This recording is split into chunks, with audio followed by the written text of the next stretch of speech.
twongeye kubasuhuza mwese abadukurikiye ikaze muri iki kiganiro kigaruka ku buhamya bwa Padiri Ubald Rugirangoga witabye Imana ku ya 8 Mutarama uyu mwaka aho yari ari muri Leta Zunze Ubumwe za Amerika.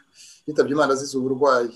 Imihango yo kumushyingura ikaba iri kuri uyu wa 2 tariki 2 Werurwe uyu mwaka wa 2021 mu karere ka Rusizi ari naho akomoka.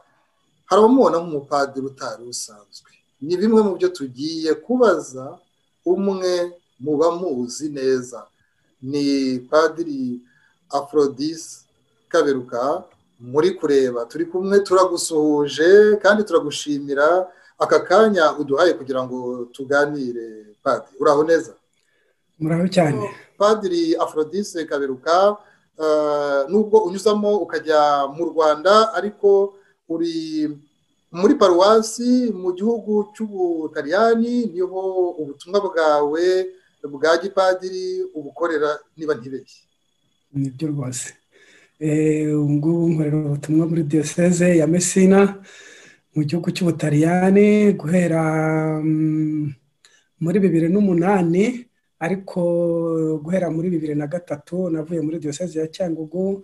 Nkora ubutumwa muri diocese ya Reggio Calabria ifitanye jumelage na diocese ya Cyangugu, hanyuma kubera impamvu zo kwiga kugira ngo negere universite muri 2008 impindura diocese nambuka inyanja njya mu kirwa cya Sicile. Ubwo guhera icyo gihe rero akaba ariho nkorera n'ubutumwa. Uyu munsi rero twakwitabaje kubera ko ufite icyo wadusangiza cy'ubuhamya mu gihe abakristu ndetse n'abandi babashije kumenya Padiri Ubald Rugirangoga bamuherekeza kuri uyu wa 2. Wowe rero ukaba umuzi neza, bitari uko gusa mukomoka muri diocese imwe ya Cyangugu, ahubwo kubera wenda n'ubundi buryo mwabashije guhura no kumenyana neza. Ushobora kutubwira dutangira iki kiganiro, Padiri? Nibyo koko, Padiri Ubald turi inshuti, twamenyanye mbere y'uko n'abapadiri. Guhari kera muri mwaka wa 1983 yararuhukiye muri paruwasi iwacu ya Nkanka, ari umuseminari mukuru, ari umudiakoni. Ubwo hari yasigaje umwaka umwe ngo abe padiri, aruhukira muri paruwasi y'iwacu. Ubwo nanjye nigaga mu seminari ntoya yo ku Nyundo. Ubwo rero nk'umuseminari mukuru n'umuseminari muto turamenyana, tuba inshuti. Mbega nkabona nyitaho cyane nk'umuntu mukuru wanjye, ku buryo yantumiraga no muri paruwase ya Nyamasheke yatangiriyemo ubutumwa muri 1984 akimara kuba padiri. Kajya kumusura nkiga mu seminari ntoya, hanyuma noneho naho ngiriye mu seminari nkuru nabwo turakomeza tuba inshuti rwose, ku buryo yambereye umuvandimwe ari mu buzima busanzwe no mu bupadiri. Kera rero niho yaje kumbwira impamvu twagiranye ubwo bucuti. Dushyingura umukecuru wanjye mu cyubahiro muri 1999, namuhaye ijambo nk'umuvandimwe nk'inshuti. Arambwira ati burya rero ikintu utaruzi ni uko mama wawe yari yarakunshinze. Arambwira ati kiriya gihungu cyanjye uzajye ugisabira nacyo kizakomeze inzira wanyuzemo. Ibyo rero ntabwo nari mbizi. Ubwo rero Padiri Ubald we iyo nshingano yari yemeye arayikomeza, nanjye ntabizi, nanjye nkomeza nyine inzira yanjye njya muri Grace Mirere. Ni ukugerageza, ntabwo umuntu avuga ngo nzaba padiri ejo bundi. Hanyuma ndakomeza muri ubwo bucuti, turakomeza nkamusura, aramfasha, ndakomeza nza kugera ku busaserdoti. Ntazi ko yari afite n'iyo nshingano yo kunsabira no kumerekesha amasengesho kugira ngo nanjye nzashobore kuba muri umuna we no mu bupadiri. Padiri Ubald Rugirangoga ni padiri rero uzwi cyane, wamenyekanye cyane mu gihugu cyose. Niyo mpamvu haramubona nk'umupadiri udasanzwe. Ubundi abantu bamenyereye padiri wo muri paruwasi ushobora kuzenguruka za centrale, ushobora wenda no kujya anyuzamo akagira indi paruwasi ajyamo yo muri diyoseze ye, ariko we yarenze n'iyo mipaka agera muri za diyoseze zindi, azenguruka u Rwanda rwose, ari umupadiri ijambo ry'Imana, ugaragara nk'umuvugabutumwa wogeze ijambo ry'Imana, atagarukira muri bya bya paruwasi, ahubwo mu gihugu cyose, bya bindi umuntu yavuga by'intumwa za Yezu yabwiye ati mugende mwigisha amahanga yose, nawe asa nkaho yarameze gutyo. niko koko byagenze, cyane cyane nyuma ya jenoside yakorewe abatutsi, niho padiri Ubaridi yatangiye kugenda mu maparuwase cyane yo muri diyoseze ya Cyangugu ndetse no mu zindi diyoseze zo mu Rwanda. Yaratangiye ziriya nyigisho zo kwigisha ku isanamitima zo kunga abanyarwanda. Niho rero kubera ko iyo yabaga yagiye gutanga izo nyigisho zo kunga abanyarwanda, kubera ko yari yaragize n'impano yo gusabira abarwayi bamwe bagakira, noneho yamaraga kwigisha abantu uburyo bwo kwiyunga, kubana, gukundana, gusabana imbabazi, noneho agasomana misa, no muri iyo misa agasabira abarwayi bamwe bagakira. Byatumye noneho abantu aho agiye hose baza gukurikira inyigisho ze, kubera ko cyane cyane koko zabakoraga ku mutima, abaga bafite ibikomere bumva bagomba gutanga imbabazi cyangwa bagomba gusaba imbabazi, noneho hakiyongeraho n'abagiraga amahirwe yabasengera bagakira. Noneho byatumye rero koko igihe agiye nk'ahantu abantu bitabira kujya mu nyigisho ze no kujya kumureba kuruta mbega uko bajya mu maparuwase bisanzwe. Hari icyo kintu cy'uvugabutumwa, burya ntabwo ari ikintu navuga cyoroshye, ariko nacyo ngira ngo wagira icyo tubwira aho agomba kuba yari agifiteho impano. Wa wundi wigisha abantu, hari ababivuga ngo abantu bagafashwa, abantu bakumva bibageze ku mutima, bakumva bagize n'inyota ko n'ubutaha bazatega umuntu amatwi. Nawe iyo mpano yari ayifite, asenga cyane, bigaragara. Ari wa wundi n'igikorwa cyo gushengerera isakaramentu ritagatifu ari ikintu kigaragara. Ari wa wundi ubona kwiyambaza umubyeyi Bikira Mariya abishyizemo, nanjye kuvuga ngo ni imbaraga, ariko ntibashaka bivuga gutyo, kuko ishapure yari afite n'urubuga rwe rwa Facebook, aho yashoboraga kuba yatumira abakristu n'abandi babishaka bose bagafatanya ishapure, bakabikora en direct, ni ukuvuga rwose kuri uwo munota bakaba bari kumwe. Nkaba nagira ngo rero ugire icyo tubwira, niho kuba yari umupadiri abantu bamubonaho ko yari afite ikintu cy'umwihariko. Wowe mwicaranaga wumvaga we yiyumvisha ate ubutumwa bw'umusasaridoti, ko yabashije kuva muri paruwasi akarengana diyoseze akagenda akagera mu gihugu cyose? Nuko yumvaga ari ijwi ry'Imana ribimubwira, nuko yabisomaga muri Bibiliya akareba abandi intumwa za Yezu ukuntu yakubwiraga ko kuba bigenza gutyo abandi baguma muri paruwasi zabo. Sivuga ko no kuguma muri paruwasi ubwabyo ari umurimo woroshye, kuko harimo za centrale, harimo n'abakristo benshi bakeneye ko umupadiri ababa hafi, ariko we kuba yarazengurutse u Rwanda n'amahanga, ahubwo byamujemo bite? Yakubwiraga ko icyo kintu cy'umwihariko we gikomoka ku ki? Padiri Ubaridi yakundaga umurimo we wa gisaserdoti.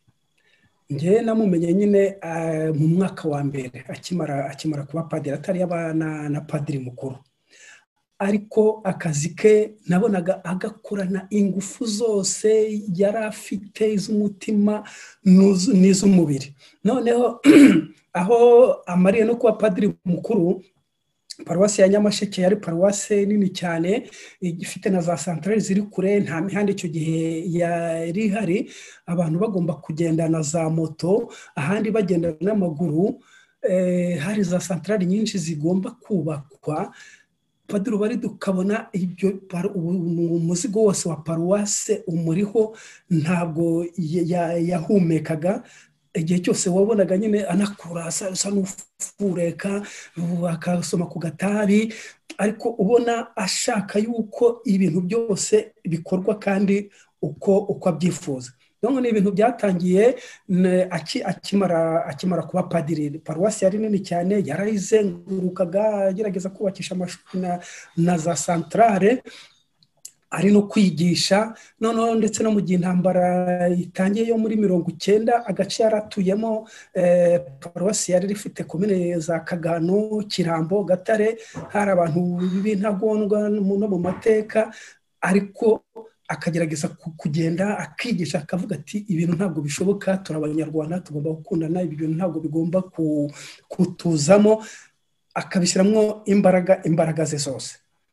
Noneho rero nyuma ya jenoside, noneho hazamo no kwigisha abantu kwiyunga.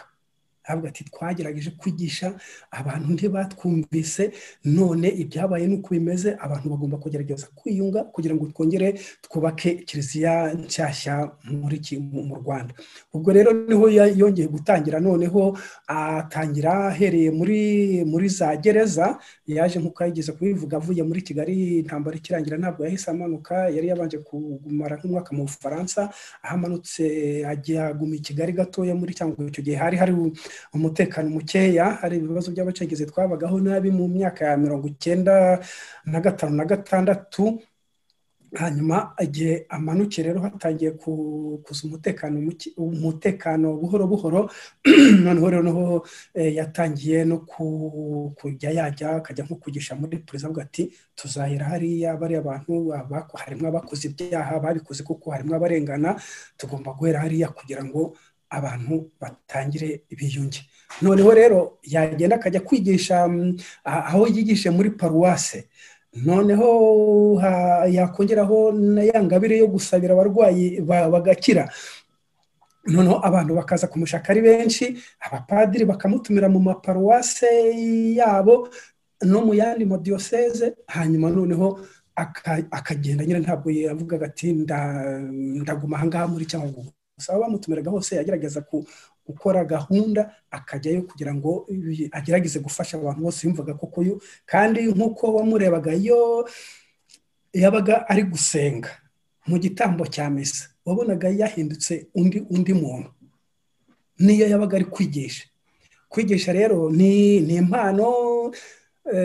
Abasaseridoti tuba tugenda tugira izinyuranye. Hari abagira iyo mpano kuko bakigisha abantu bakumva barafashijwe, ariko bisaba ko yaba yasenze agategura ijambo ry'Imana yasomye, akagerageza nawe kuribaho, akagerageza kurisiza mu bikorwa. Nicyo gihe koko ubwira abantu nyine bakumva, kuko babona ko ibyo uri kubabwira atari ibintu basomye gutya mu gitabo, ari ibintu nawe ubamo, babona kuko bikurimo. Icyo gihe rero bimeze gutyo, ya mpano kuko igenda yiyongera, bikagaragara nuko n'abantu bagenda bagukurikira. Nuko rero yashoboye kuzenguruka u Rwanda mu mahanga. Rero noneho cyane mu mirimo, kubera gukunda umurimo we, yagiye agira n'amahirwe akabona inshuti za paruwase, harimo n'izo mu mahanga nko mu gihugu cya Autriche, mu Budage, hano mu Bufaransa, mu Bubiligi. Yaba yaje gusura izo nshuti no gushaka imfashanyo, agasoma na misa, akayisomera abantu, akabasabira. Noneho bamwe bakanakira, bakavuga bati uyu musaseridoti afite iyi mpano, tugomba kumukurikira. Noneho igihe cyose yanagaruka agasanga bateguye ahantu azanyura hirya ari kugenda yigisha, noneho abantu bakagenda bamumenya gutyo, bamukurikira. Igihe yazagaruka ugasanga abantu biyongereye ahubwo kurusha ubwa mbere. Padiri Aphrodise Kaberuka, ndagira ngo udufashe kumva neza, kuko abantu bemeza ko yagize uruhare n'ibikorwa bifatika ku bijyanye n'icyitwa isanamitima n'ubwiyunge, ahereye muri paruwasi ye ya Mwezi akomereza za Mushaka. Tubwire mu by'ukuri uko yabigenje, kuko hari ukubivuga gutya mu magambo abantu bakitambukira, ariko mu by'ukuri ibikorwa ko bihari, bitubwire yatangiye ate, yabigenje ate, kuko nawe jenoside irangira yari afite abe bishwe, yari afite abandi bababaye nkawe. Mu kanya urakomoje ku kibazo cy'uko hari abari bafunzwe kubera ko bagiye mu bikorwa by'ubwicanyi, ariko uranagira uti yari abizi ko hari abafunzwe barengana. Ibyo bintu yabyitwayemo, tubwire mu ntangiriro n'uburyo ibikorwa yabikoze bikaba byakwera n'imbuto. Padiri Kaberuka. Kubivuga biragoye, ariko ibyo ndibuka nko guhera nko muri za 98 99, atari yatangira no kuzenguruka mu yandi maparuwase yatangiriye muri gereza ya Cyangugu. Muri gereza ya Cyangugu rero hari hafungiyemo abantu bo muri paruwase ya Nyamasheke, ariyo yari yakoreragamo gora muri 84 kugera muri 94. Aravuga ati rero reka mpere kuri bariya abantu baranzi, nanjye ndabazi, narabigishije ntibumva, dore byabaye, reka ngende noneho ntangirire hariya. Byari bigoye kuko ndabyibuka kwinjira muri gereza icyo gihe, uburinzi bugasigara hanze, ukinjiramo bari abantu bateye ubwoba, uzi n'ibintu bakoze, ariko nkabona wari yinjiyemo nta bwoba, nanjye nkagerageza kumukurikira. Twakoranye nk'umwaka nk'umwe cyangwa ibiri. Niwe wagutinyuraga? Niwe wantinyuraga da, kuko njye numvaga nifitiye ubwoba, ariko nabona yinjiye nkavuga nti byari byose niba ntacyo aba nanjye ntacyo mba nagira icyaba, ubwo turaba turi kumwe, kandi ntabwo namureka ngo yinjiremo wenyine. Hari igihe habaga harimo n'ibyiciro nka bibiri, umwe ugasoma misa imwe hariya, nawe ugasoma misa hariya, noneho mukaza gusohokera icyarimwe, ubutaha mugahindura za quartier ibice, niba ariko navuga. Muri ubwo butumwa rero nta ntimukeke ko byari ibintu byikora ko avuga abantu bagahita bamwumva. Bamwe baravuga bati se ibintu ari kutubwira ni ibiki? Noneho ndibuka mu ngorane ahubwo zinakomeye Padiri Ubaridi yagiye agira mu butumwa no muri diocese dukomokamo, nuko hari n'abapadiri batamushyigikiraga ahubwo, ndetse no muri izo nyigisho. Harimo n'abapadiri bari bafungiye kubera ko biragoye, impamvu bari bafite ni nyinshi, ariko urumva cyane cyane gusaba abantu kuvugisha ukuri ukuntu ibintu byagenze. Byasabaga kuvuga ibyo wakoze, ukavuga abo mwabikoranye, noneho uzi ko atakoze ikintu ukavuga uti iriya ntabwo twari turi kumwe, ntabwo yarahari. Noneho urumva imiryango y'aba bantu bamwe barimwe aho ngaho barengana, bakavuga ati ibyiza ni ukuvugisha ukuri. Abandi bakavuga ati nimuvugisha ukuri abacu nibo baheramo, abandi basohoke. Noneho ugasanga rero abantu, kubera ko kandi abenshi bari bafite imiryango hanze, ugasanga bashobora no gusora bari muri gereza, bakababwira uko ibintu bimeze.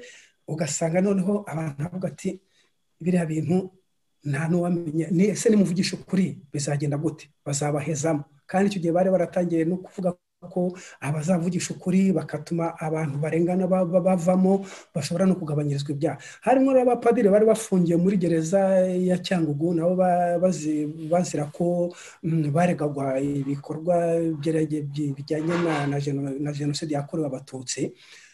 Twavamo bakabwira imfungwa zari zirimo bati uriya mupadiri buriya arababeshya, buriya yatumwe na FPR kugira ngo yumve ibyo muvuga, n'izo mbabazi bari kubabwira ntazo bazabaha, mushatse rero mwaruca mukarumira mugakomeza mukibera bamwe. Urumva rero kugira ngo wowe utangire wigishe ubwira abantu uti ndashaka ko nimwemera icyaha, mukavuga ibyaha byakozwe, abarenganye bakarenganurwa, abantu bacitse ku cyuma batazaha abantu baba ahantu babajugunye batazi ukuntu bapfuye, bakagira amahoro bakaruhuka, wenda bakanababarira. Ibyo ngibyo niho tuzashobora kongera kuba muri iyi diyoseze, mu maparuwasi yanyu, tukongera kuba abantu bazima. Kuko ukiri aho birumvikana ko hari abagize uruhare mu bwicanyi bw'ibikorwa bya jenoside, ariko noneho nko mu babaga bafunze ari inzirakarengane, hashobora no kuba harimo n'abihaye Imana, yabyitwaraga amate, yabigenzaga ate? Yababwiraga ijambo ry'Imana, akababwira, akabereka n'amateka, akababwira ati muzi ko ibintu byagenze. Muri jenoside yakozwe ku manywa byaragaragaraga, byanatangiye kare muri kariya gace yaratuyemo, muri aho yari padiri mukuru, habajyaga bica n'abantu mbere rwose ya 1994, akajyayo akajya gutabara, akongera akabigisha, ku buryo hari n'igihe abapadiri babanaga bamubwiraga batari ko padiri ati wowe noneho ntureba kuri guta igihe, urabonaho ibintu byakomeye, abantu ntabwo bakikumva, ushatse wabirekera aho ngaho. Ati no, ati ubu ngubu ahubwo niho ibintu byakomera, niho tugomba guhaguruka tukigisha ijambo ry'Imana, tukigisha urukundo, tukigisha kubabarirana, abantu bakamenya ko ibintu bashobora kujyamo bishobora kuzabagiraho ingaruka zitari nziza. Noneho rero ba bantu yarongera akavuga ati abenshi turaziranye, hari abo muri paruwasi yakomokagamo ya Mweze, abo muri paruwasi Nyamasheke yabayemo imyaka yose, na paruwasi zegeranye ziri aho ngaho, bari bamuzi kubera ko n'igihe yari na padiri w'umukarisimatike yakoreshaga ibiterane by'amasengesho, akajya gusengera mu yandi maparuwasi, bari bamuzi. Akavuga ati ibyo twababwiraga dore niko bigenze, iyo umuntu atubashye Imana, ntashyire ijambo ry'Imana mu bikorwa, niko ibintu bigenda. None rero niba ibyaha byarakozwe nk'abakristu, twabyifatamo gute? Harimo abantu bamwe bahemukiye abandi, hari abantu ubu ngubu bafungiye ubusa, ubwo ngubwo buri wese yicare atuze, bizagarukira hehe? Akababwiza ukuri, bakabona ntaho abakinze, bakabona ibyazi arabizi, abari kubwira arabazi. Noneho rero bamwe bakavuga bati yebye ari kutubwira nibyo koko, bamwe bagatangira bagatinyuka bakavuga, wenda abantu bavuga ukuri kuzuye, bakavuga ibice, ariko abantu batangira kugenda babohoka gutyo buhoro buhoro, kugeza rero noneho igihe atangiye, noneho bamuhaye muri kuyobora paruwasi ya Mushaka. Noneho za nyigisho yajyaga no gutanga muri gereza azitangirira muri paruwasi. Noneho muri paruwasi rero byo no kwiyunga no byarashobokaga, kuko yahamagazaga abantu abacitse ku icumu, abiciwe abantu, abafunguwe, abarekuwe ariko batigeze bemera icyaha, batigeze basaba imbabazi kubera wenda ko imyaka yageze, kubera ko wabuze ubashinja.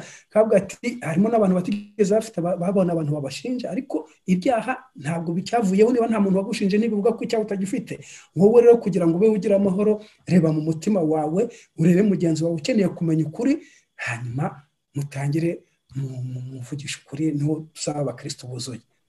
Nuko urakoze cyane Padiri Aphrodise Kaberuka. Nigeze kubona kuri video ariho atanga ubuhamya bw'umwana yarihiye amashuri, rwose aramurihira kugeza ku rwego rwo hejuru cyane muri za kaminuza, akavuga ko ntabwo ari umwana bafitanye amasano, ahubwo ni umwana wari ufite ababyeyi bakekwaho cyangwa baba barakoze ubwicanyi muri jenoside. Nabonye atanga ubwo buhamya, ngira ngo byari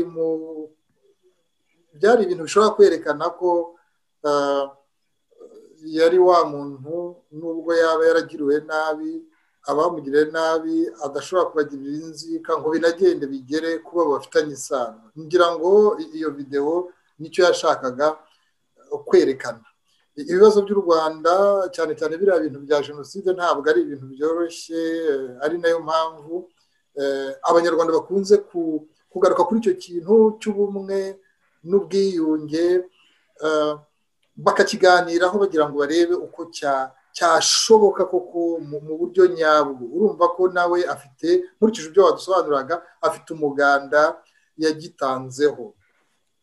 Kimwe mu bikorwa rero bikomeye bindi yakoze harimo ko hariya mu karere ka Rusizi nawe akomokamo, yari yarahatangiye ibikorwa kandi byari bigeze kurengera ngo ugiye kugira icyo bitubwiraho, aho bise ibanga ry'amahoro.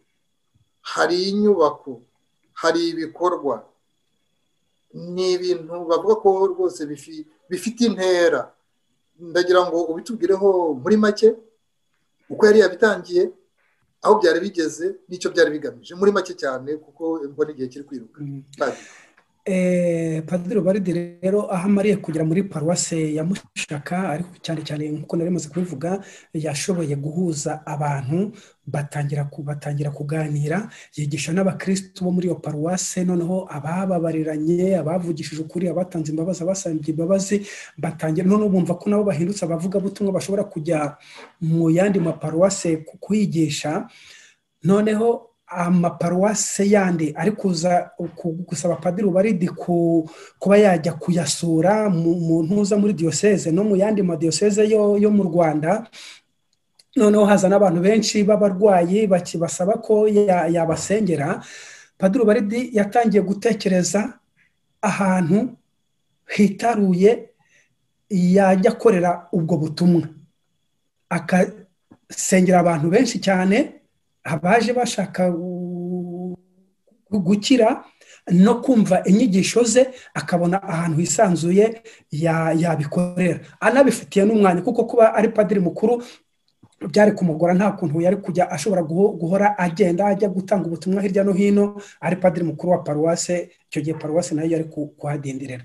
Ubwo rero amaze kugira icyo gitekerezo, amaze kucyuzuza neza, yaratangiye no gusaba imfashanyo, niho yasabye musenyeri wari uyoboye diyoseze ko noneho yamuha uburenganzira akajya gutangiza uwo mushinga wo kubaka ibanga ry'amahoro. Ntabwo rero padiri yavuye muri paruwasi nk'uko byamunaniye nk'uko hari abantu babivuze, ahubwo nuko yageraga ngo abone uwo mwanya wo kwitangira abantu na buriya butumwa cyane cyane bwo kugenda hirya no hino atanga inyigisho zo kwiyunga ku banyarwanda, uko abantu benshi bari bamaze kwitabira inyigisho ze bazishaka hirya no hino. Ubwo rero niho noneho bamuhaye uburenganzira, aragenda atangiza iby'ibanga ry'amahoro. Ni ahantu heza cyane, ubu ngubu hari hamaze kuba yahubatse shapeli, yahubatse n'amazu y'abapadiri, noneho n'ahantu rero abantu bashobora kujya, ni ahantu batuje, ni hafi y'ikivu cyane, ndahabona ni hakurya y'iwacu. Abantu noneho batangira kugenda bajya hariya, noneho n'igihe adahari hari undi mupadiri wamufashaga, ku buryo abantu bashobora no kujyayo bakajya gusenga n'ababikira babakira, n'iyo Padiri Ubaridi atabaga ahari, yagiye hirya no hino kwigisha nyine, kuko amadiyosezi yandi yari atangiye kumusaba. Gusa akantu rero navuga nagaruka no kuri ubwo bumwe n'ubwiyunge, akantu mbona kagiye kamubabaje nuko muri diyosezi ya Cyangugu urebye nko ku maparuwase 18, amaparuwase 3 gusa niyo yakiriye buriya ziriya nyigisho ze, bemera gutangiza mu maparuwase yabo ziriya nyigisho zo kwiyunga zo gusabana imbabazi no gutanga imbabazi no kwiyunga. Yani maparuwase ntabwo yabyakiriye cyane. Padiri Aphrodise Kaberuka, hari ikintu ngo kitumvikanye. Ni iki? Hari ikintu abantu bumvaga batakira, ni igiki mu by'ukuri? Ndakeka ntabwo ari abantu ni abapadiri, ahubwo ubwo ngubwo bamwe mu bapadiri ntabwo bakiriye izo nyigisho ze. Bya bintu ngo umuhanuzi ntabwo yemerwa iwabo, donc urabona ku maparuwase 18, amaparuwase 3 arimo na Mushaka akaba ariyo yatangije izo nyigisho. Hari abandi bapadiri babitangizaga bagacika intege cyangwa se bagacibwa intege ntibabikomeze, ariko byarakomeje bigera no mu yandi madiyoseze. Nicyo cyiza cy'ingenzi, ijambo ryiza ntawe urihagarika, birakomeza. Ndizera ko noneho ubwo anitahiye abantu bakabona ko inyigisho ze zakomeje, abantu bari baramukunze ari benshi cyane, noneho n'andi maparuwasi noneho nayo azisubiraho bagatangira inyigisho aho yatangiriye, akaba ariho nanone nayo igashinga imizi igakomeza, noneho cyangwa ahubwo ikabera andi madiyoseze yose isoko y'inyigisho z'ubumwe n'ubwiyunge. Noneho padiri umurimo we rwose ukaba urakomeye, nubwo yadusize tukimukunze, ariko umurimo yari yaritangiye ashaka ko abanyarwanda baba bamwe bakiyunga bagasanga imbabazi bakana mu mahoro ugakomeza. Abantu batagize amahirwe yo kumumenya cyane, muri make dusoza wababwira ko ari uwuhe murage asigiye abanyarwanda cyangwa nk'umuntu wari umaze rwose kumenyekana hirya no hino mu gihugu? Umurage basigiye, inyigisho, ikintu basigarana cye bashobora no kuba bakigenderaho kuko cyari cyo cyafashaho bagenzi babo, ni igiki, ni ibiki kuri Padiri Ubaridi Rugirangoga? Padiri Ubaridi yarangagwa n'ikintu cyo kwicisha bugufi. Nubwo yaramaze gufata iriya ntera ku abantu bashobora kubona bakavuga bati harakomeye, ageze mu bicu, bazamuha ubusenyeri ahari, ntabwo nigeze numva bivuga, ariko abantu bashoboraga no kubitekereza, ariko ntabwo yigeze ava hasi ngo ubone yigize umuntu wakataraboneka. Yakomeje kuba Padiri Ubaridi, akomeza kuba we rwose ari umuntu wicisha bugufi, urangwa n'ukuri. Iyo twabaga turi kumwe namubonaga nk'umuntu w'umuvandimwe. Nk'ubushize mu 2018 nagiye kumureba, turagenda tujya koga, tuvuye koga turicara ahantu turaganira, nta kibazo. N'abandi bantu kandi nuko nawe yababoneraga umwanya baraganiraga, usibye ko abantu bari batangiye kujya bamushaka ari benshi, noneho bigatuma agenda yagomba gutanga rendezvous, niko bigenda. Ariko yakomeje kuba umupadiri ucije bugufi, wiyoroshya, ntabwo yigeze avuga ngo ndi umunyabitangaza nkora ibintu. Padiri Ubaridi yari umuntu uvugisha ukuri, avugishaga ukuri cyane, akanga amafuti. Niyo wamukoreraga amafuti akwegereye ashoboraga kuba yagutera nk'urushyi cyangwa akagutera umugeri umwegereye, ku buryo nk'abakozi natwe ndayo mwabaga ari nk'ikintu uvuze cy'amafuti yagukangara gukegera hirya ko avuga ati ntabwo nzi icyo biri butange. Ariko nta muntu yigeze akubita, kuko ari kubera gukunda ukuri, ashaka ko ibintu byose abantu bose bavugisha ukuri, nta bintu by'amafuti. Icyo kintu rero cyo kwicisha bugufi, kuvugisha ukuri, kwihatira ko abantu babana bagakundana, ari abuzi n'abutazi, ariko ukumva ko bari mu mahoro, abantu bafite amahoro. Urumva ni umushinga twari dukwiye kugira iwacu twese, kumva ko abantu aho bari bakundana, bakoroherana, bakabana, ni umushinga twagira iwacu. Padiri Aphrodise Kaberuka, kenshi wagarutse ku kintu cyo kuvugisha ukuri ko cyamuranze. Padiri Ubaridi Rugirangoga, mwebwe mwabanye nawe, yari wa muntu ushobora gutinyuka akavuga ati mu Rwanda habaye amarorerwa, habaye jenoside, ariko hari ibindi bibazo bikiriho nabyo abantu bagomba gukemura, agatinyuka akabivuga, kabone naho byaba bibangamiye abantu bafite ububasha. Yashoboraga rwose gutinyuka akabivuga, kuko nk'abantu muzi ijambo ry'Imana, muzi Bibiliya, ikiragano cya kera n'igishya, isezerano rya kera n'irishya, burya na Yezu hari igihe yashoboraga guhagurukana, ntabwo navuga ngo ni umujinya, ariko akavuga ati ibyo ntabwo ari byo, ntabwo ari. Yaragiye asanga abantu batanze ibicuruzwa, abandi bibereye muri bizinesi yabo mu rusengero, afata rwose arabirukankana, arababwira ati musohoke mu nzu y'Imana. Ibyo ntabwo ni wa muntu ushobora kuvuga ati bantu mufite ubushobozi, muri kurenganya abaturage, muri kurenganya rubanda rugufi. Yari wa muntu uko kuri wavugaga washoboraga kuba yakuvuga gutyo, wowe wagize amahirwe yo kumwumva kenshi. Nta kintu yanyuraga ku ruhande, nta kintu yanyuraga ku ruhande, ariko ntabwo inyigisho ze wenda zashobora kuba wenda nk'iz'umuntu uri muri politike ngo avuge ngo dore ngo leta iri gukora ibi n'ibi, iri gukora ibi n'ibi. Ariko mu nyigisho ze yavuga yihatira cyane kuvuga nk'ubutabera, akavuga amakosa yabaye kera ku ngoma ya kera ku gihe cyo kwa Habyarimana, bya bindi umugani w'Abarundi ngo mbwire gito cyanjye gito cy'undi yumvireho. Ni ukuvuga ngo nabo bagombye kumva ko biriya ari kuvuga bitagenze neza, nabo batagombye gukora nk'ibyo ngibyo. Wigeze gukomoza ku kintu cy'uko hari abafunze kubera ko bicanye, ariko hari n'abafunze barengana. Ndagira ngo aho hantu yaratinyuka akavuga ati hari abantu bafunzwe barengana. Birabitinyukaga rwose, niyo mpamvu nabivuze, nuko nyine namwiyumviye abivuga, kandi nanjye numva narabivuga, kuko hari abantu wabaga uzi yuko wenda utabizi neza, ariko ukavuga uriya muntu ko ntigeze numva hari ikintu bamuvugaho nka nyuma ya jenoside yakorewe Abatutsi, ko nta bantu numva bamushyize mu majwi bimeze gute. Wenda ugasanga hari abantu, hari ibintu bari basanzwe bapfa, noneho babona barafunzwe bonyine, wasigaye bakavuga bati nawe twarajyanye. Noneho akavuga ati abantu, niba hari abantu nk'aba ngaba bafunze, mwebwe muzi ko hari ibyaha mwakoze, kuki mudatinyuka ngo muvugishe ukuri, abarengana barenganurwe, uhanwa nawe yemera igihano cye, nicyo bivuze, cyangwa se asaba imbabazi igihano kigabanuke. Rwose ibyo yarabivuga, nabihagazeho, ndabizi.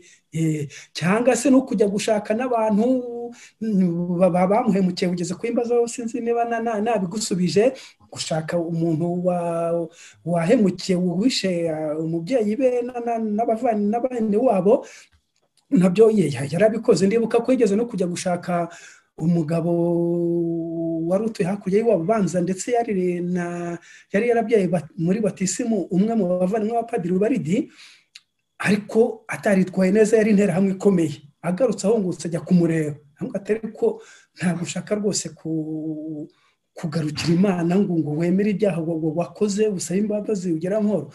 Uwo musaza aramubwira ati njyewe ntacyo nirega. Hanyuma baza kumurekura kubera ubusaza, ariko yamusanze muri uko kwa muganga ahantu yari arwariye, niwe wagiye kumureba. Urumva yaki undi muntu utarashaka ko uwo muntu yazagira n'amahoro yo kumureka ati upfa uko upfuye. Urumva rero yari wa muntu udatinya, ati ngiye kumureba, mubwire yakire ibyo mubwira, cyangwa se ntabyakire. Padiri Ubaridi Rugirangoga, ikintu kidashidikanywaho ni uko hari ibikorwa rwose bifatika yakoze, rwose guhaguruka Icyangugu ukagenda ukajya hakurya za mu Mutara, ukazenguruka ukanyura mu Ruhengeri, ugakatira ku Gisenyi, ukamanuka Kibuye, ukagaruka hose wigisha. Ibyo ngibyo ni ibintu bikomeye cyane, wigisha, usengana n'abandi, usengera abarwayi, ndetse hari n'abavuga rwose, nawe wabivuze uti hari abakize.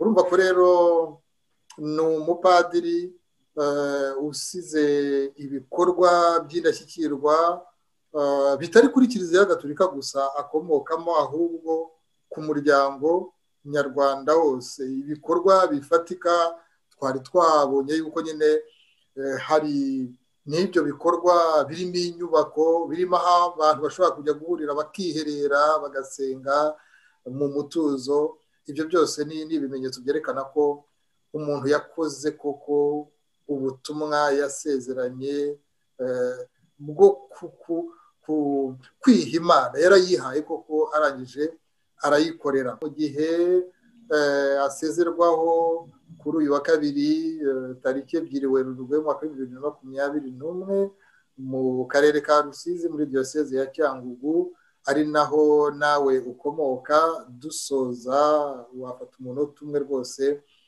ni hari akajambo kagusigaye ku mutima ukakavuga, wabukoze.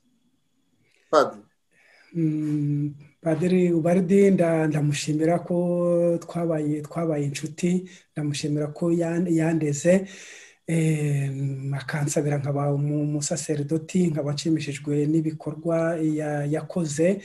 ndetse na hariya muri Amerika yari ari imbere y'uko arwara, kugeza mu kwezi kwa 9 twaravuganaga, nkamubwira uko ibintu bimeze nawe akambwira uko bimeze. Ndumva rero ngewe rwose mfite kimwe n'abandi benshi tugize umuntu tuvuganira. Harimo n'abantu bavuze bati ahubwo yarakwiye kuba umutagatifu. Ntabwo ari twebwe tubigena, ariko koko abantu babishyiramo ingufu rwose, kuko yagaragaje, hari ibikorwa bigaragara yagerageje, ingufu yabishyizemo, ubwitange, ukwicisha bugufi, ari ibintu abantu bashyizemo ingufu. Dore ni ibintu bisaba n'amafaranga. Muri Afurika ntabwo bikunde no kutugeraho ko haba abatagatifu benshi, ariko byaba byiza yuko aba bantu bose bamukundaga bakomeza no gusaba kugira ngo n'icyo kintu nigishoboka kibe cyazabaho, noneho tugere, kuko noneho Kiliziya nibona ari ngombwa izabyemere, noneho tujye tuvuga ko natwe dufite umutagatifu rwose. Bibaho n'abandi niko byagiye bikorwa, bishobora gufata igihe kirekire cyangwa gitoya, ariko abantu bose nibabisengera nk'uko yabitwigishaga, bakabishyiramo ingufu, kandi kugira ngo noneho n'ibikorwa yatangiye bikomeze. Urumva tuzi ko ari umuntu noneho umuhire w'Imana, byarushaho gukomera, akakomeza n'abantu bamukurikira n'abakurikira namwe iradiyo yanyu. Padiri Aphrodise Kaberuka, nta gushidikanya Imana ifitiye urukundo rwinshi u Rwanda, ku buryo nta no gushidikanya ko bidatinze ruzagira abatagatifu benshi, umuntu akurikije uko agenda abibona, uko agenda abyumva, ubuhamya bugenda butangwa. Ibyo rwose nta kubishidikanyaho. Ariko noneho ko wamwigiyeho byinshi cyane, wanabivuze, ariko nk'ikintu kimwe muri byinshi wumva uvuga uti iki nakimwigiyeho kandi nzagikurikiza, nzagerageza kugikurikiza, ikintu kimwe wamubonyeho ukakishimira ukavuga uti ambereye urugero. Ni byinshi wabivuze, ariko tubwire icyo ubona rwose we wumva wabwira abantu kimwe kiza ku isonga. Icyo namwegeraho, icyo namwigiyeho, icyo nzakomeza kumwibukiraho, ni ukuba umusaserodoti ukunda umurimo we, ukunda umurimo w'Imana, kuba wakora ibishoboka byose kugira ngo umurimo wawe ugende neza. Abakristo bamwigiraho nabo kuba abakristo beza, bagakora ibishoboka byose kugira ngo buri wese abe umukristo mwiza, arangize inshingano z'umukristo. Ndamushimira rwose ko yatumye mwigiraho kuba kugerageza, ntabwo nagera he, kugerageza kuba umusaserodoti ukunda umurimo we. Turagira ngo tugushimire cyane Padiri Aphrodise Kaberuka, uduhaye ubuhamya bukomeye kuri Padiri Ubardi Rugirangoga watabarutse, akaba ashyingurwa kuri uyu wa kabiri tariki 2 Werurwe mwaka w'2021. Akaba rero yaratabarutse ku itariki ya 8 Mutarama muri uyu mwaka w'2021, aho yari ari muri Leta Zunze Ubumwe za Amerika. Wakoze kuza kumutubwira nk'umuntu wabanye nawe, nk'umuntu wabashije kuganira nawe, nk'umuntu umuzi neza. Wakoze, tukwifurije ibihe byiza, naho utaha Padiri Aphrodise Kaberuka. Nanjye ndabashimiye.